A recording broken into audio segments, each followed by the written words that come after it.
Alright, you saw the title. Let's get straight into this. You saw Sora come to Smash. You say, hey, I want to play the funny Final Fantasy Mickey Mouse game. Understandable. But you have no idea where the HE double hockey sticks to start. 1.5 plus 2.5, 358 over 2, 2.8. Is this a beloved Square Enix joint franchise with Disney or a dang math problem? Well, I, AceBonanza, the Kingdom Hearts boy, am here to help you learn about the floaty smasher and why people were screaming when he was announced. Without spoilers, I might add. Before we start, I hear you saying, what qualifies you to tell me about Kingdom freaking Hearts? How do I even know you're a fan? Well, though it somewhat haunts me, I may in fact be one of the most qualified people on the internet to get you started. I have played every game in the series that you can get in the West. And for you wacky funsters out there, I haven't played VCast, because duh, and I haven't played the Japanese version of Coded on phones, but I did play Unchained a lot, so. I ran a Kingdom Hearts podcast, the second biggest on iTunes for a time, called the Kingdom Hearts World Podcast. You can still go listen to it, or not. I was a teenager. We had business cards though. So. I was the host for a Kingdom Hearts panel at PAX East in 2020, you know, before the scary times. I was part of a Let's Play called Kingdom Barfs for the website I work for, Monstervine, where we tried to get my boss through the first game. We only got past Tarzan, but that's, considering how much he does not like it, that's not bad. In a professional manner, I previewed Kingdom Hearts 3 at E3, and then I reviewed it on Monstervine, and then I also reviewed Melody of Memory on Monstervine. So I've done some professional stuff with Kingdom Hearts. I cosplayed Roxas from 358 Days Over 2. Here's the photo. I was a young adult because he's one of my favorite characters ever, and please use this photo if I ever run for office. I have too much Kingdom Hearts merchandise, including a Keyblade from when I was 14 that I got off Alibaba or AliExpress, one of them. So, I'm a chosen wielder. I have something of a degree in Kingdom Hearts, and I don't know whether that makes me feel kind of sick or it brings me joy. I don't know, but I... So with that out of the way, here's what I plan to talk about. I'm going to tell you the optimal order to play through the Kingdom Hearts series for newcomers. I'm also going to give you a very slightly different order that might be interesting, but I don't know about that. Then I'll explain a little bit why people love this goofy-ass franchise. It's very dear to my heart, as it is for many others, but that just further compels me to warn you newcomers, there's no going back. It's super weird, super serious, over-the-top, melodramatic, all at once, and you can never turn your taste back once you've gotten into this franchise, so be warned, it'll stick with you for better or for worse. I'm also going to answer some general questions, but without any further ado, as every reviewer says, let's talk Kingdom Hearts. The best way to start is simply to buy one of these collections. Kingdom Hearts The Story So Far, Kingdom Hearts All-in-One Package.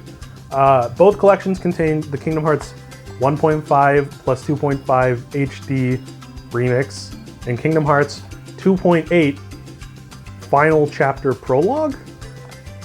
Yeah, that's right. The only difference between The Story So Far and the All-in-One Package is that the All-in-One Package also has Kingdom Hearts 3, while The Story So Far doesn't. So if you're in for the long haul, get the All-in-One. No matter what, you're getting 1.5 and 2.5 Remix and 2.8 Final Chapter Prologue, either collection, which gives you access to the vast majority of the series. The 1.5 and 2.5 HD Remix collection contains Kingdom Hearts 1, Kingdom Hearts Rechain of Memories, the movie version of Kingdom Hearts 358 Days Over 2, Kingdom Hearts 2, Kingdom Hearts Birth by Sleep, and the movie version of Kingdom Hearts Recoded. That's a lot of stuff. That's going to keep you busy for a while. All of it has sharper visuals and redone music, so you get this instead of this. which is pretty good. These are all the final mix versions of the games that have final mixes. What that means is they're kind of like director's cuts. They contain all the additional cutscenes, secret bosses, that kind of thing. I'll give you the play order momentarily. 2.8 Final Chapter Prologue contains Kingdom Hearts 3D, Dream Drop Distance, Kingdom Hearts 0.2, Birth by Sleep, A Fragmentary Passage, and a movie called Back Cover. These titles all come after the previously listed Final Mix collection, so don't start with 2.8 at all. Don't do that. There's also no final mixes here, so don't worry about that. If you want the whole series, grab Kingdom Hearts 3 if you don't have it, as well as the story DLC Remind, which is very important, plus the rhythm game Melody of Memory, which the rhythm game is canon, or you can read my cool article at Monster Vine about how it's going to affect things. And then there's the mobile games. Hold on though. Let's go slow. Let's go a little bit slower, because it's a lot. It's a lot to take in. A whole lot to handle. For now, just get 1.5 and 2.5 HD remix, whatever it's called, or one of the Story So Far or whatever collections that comes with this. This is all you need to start though. All these main games are available on PS4, Xbox One, PC, and Nintendo Switch, but the Switch version is through cloud gaming. Oh, this is cloud the big all-in-one package seems to only be on PS4, but you can get all those games on Xbox and Switch. I recommend not playing on Switch though, unless it's your only choice, because it is a much better experience when it's not played through the cloud. Here's a huge rule of thumb. Don't play Kingdom Hearts 1, then 2, then 3. Terrible idea. It shouldn't be, reasonably, but that's a death sentence in understanding Kingdom Hearts. This is Tetsuya Nomura. He's crazy. He made this stuff, so you just gotta do it. The ideal play order agreed upon by many is the release order, which goes Kingdom Hearts Re-Chain of Memories, which is a remake of a Game Boy Advance game called Chain of Memories, but it's not that different. You should just play this one. It's on the collection. Kingdom Hearts 2. Kingdom Hearts 358 Days Over 2. That is how it's pronounced. And Kingdom Hearts Birth by Sleep. Kingdom Hearts Recoded. Kingdom Hearts 3D Dream Drop Distance. Kingdom Hearts 0.2 Birth by Sleep, A Fragmentary Passage. Kingdom Hearts Back Cover / Union Cross / Dark Road. It's a phone game.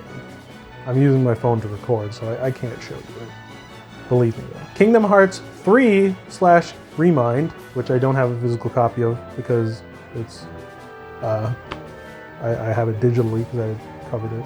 And Melody of Memory. Kingdom Hearts Melody of Memory, which I also have digitally. This order will introduce you to Sora right off the bat. It'll take you through his story up to 358 Days Over 2. You'll learn about the character Roxas. It takes place from his perspective during and after and slightly before the events of Chain of Memories. Then you play Birth by Sleep, which takes place 10 years before Kingdom Hearts 1 and features a separate group of protagonists that later tie into Sora's story in some ways. I'd say it's important you play this now instead of before the other games because it explains some things that have much more context involving the future of the series. Then you watch the Recoded movie, which is kind of skippable. It's about a digital version of Sora. I played through the whole thing on DS, and when it was released, I don't really care for it. It's kind of fun, but it is not insanely important to the plot right now. You never know with Nomura. That's all on the 1.5 and 2.5 collection, so if you like that and you want to continue, then we move on to 2.8 Final Chapter Prologue. See, it's not so confusing so far, right?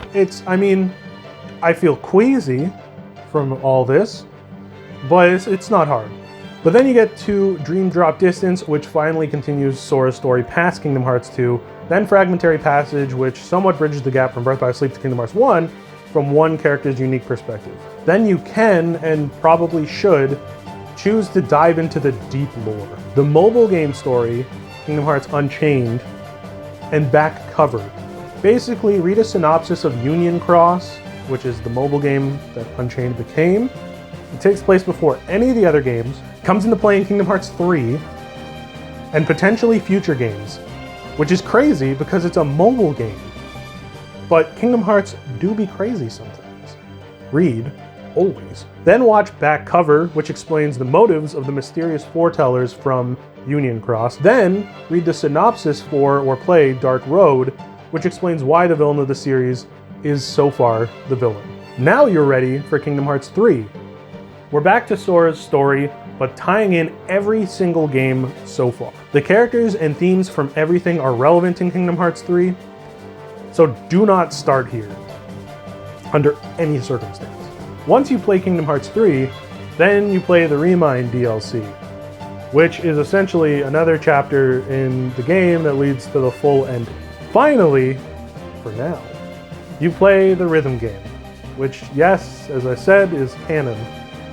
You play Melody of Memory on any console I listed before, but the Switch version gives you an extra song in Smash Bros, and it's a little bit of a banger, so, you know, that's nice. You do that. Oh! That's a lot of info to take in. I'm gonna... Am I right? That was my physical joke. Time for a trivia break.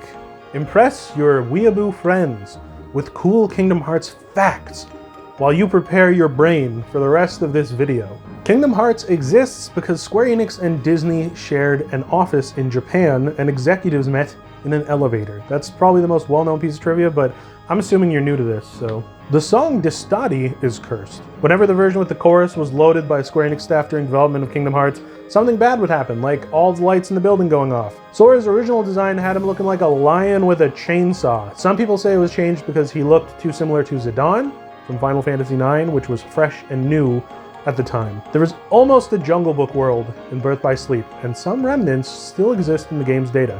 It has never been added to another game since. Alright, back to the complicated rocket science of the Mickey Mouse anime game. Here's some general tips. All the tournaments at Olympus Coliseum, canon, do them. If you can't do them, watch the cutscene. All the secret boss fights in Kingdom Hearts are also canon, so fighting Sephiroth, fighting Lingering Will, fighting Julius. They all happened in the story, so if you don't play them or find them too hard, at least look them up.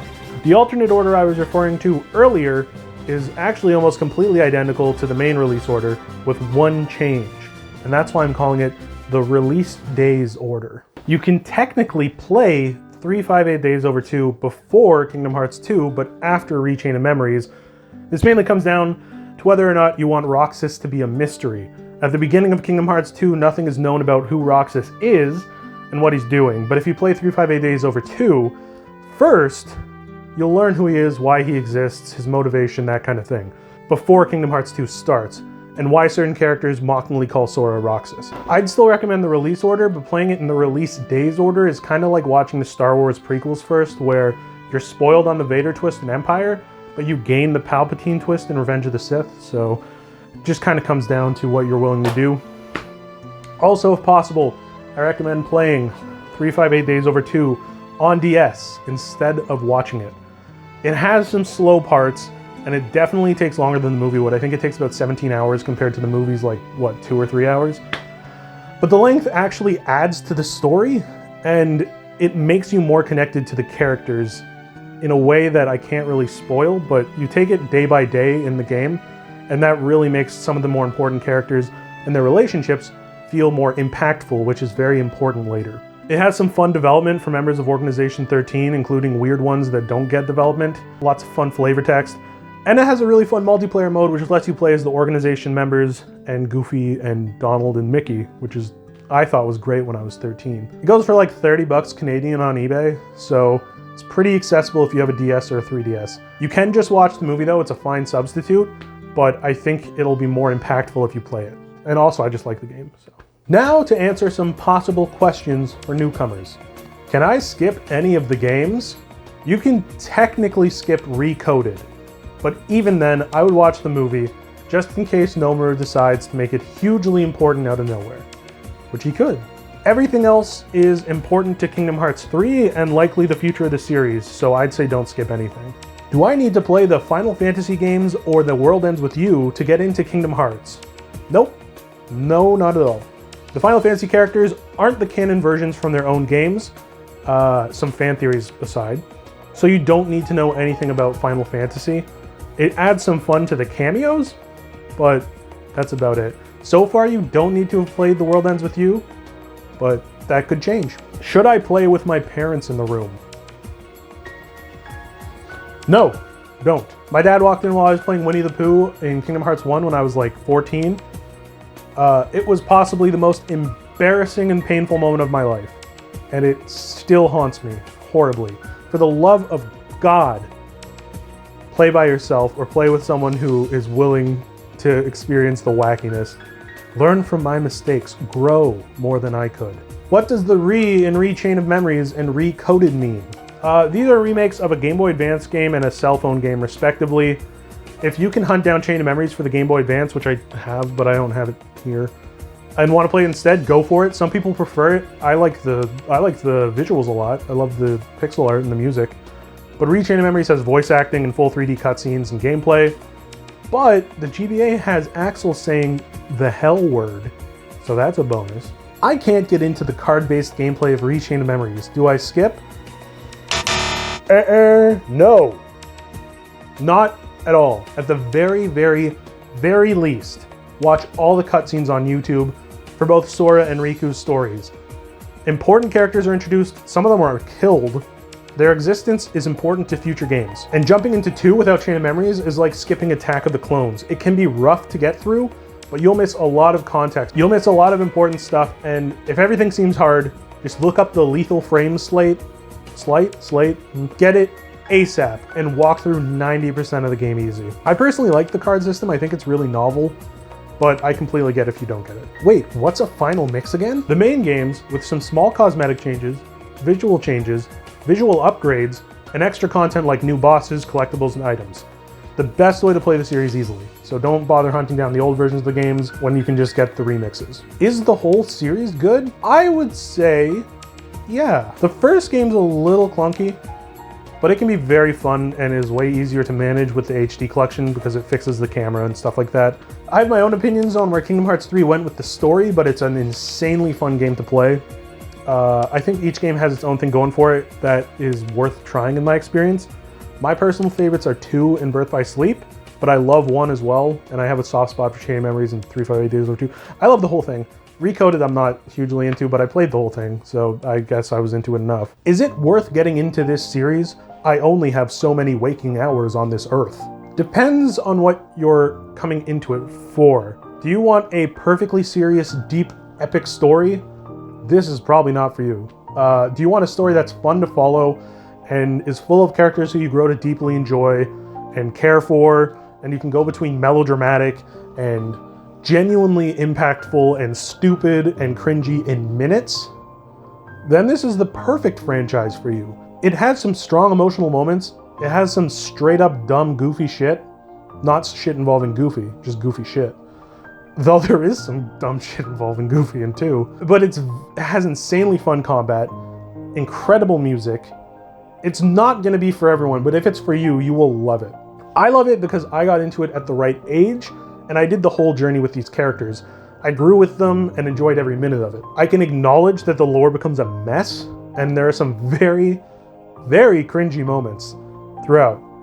But I don't really care. It's an incredible franchise that realistically shouldn't exist in this or any other parallel universe, but it does, and it's worth experiencing just for that. And that's how to get into Kingdom Hearts.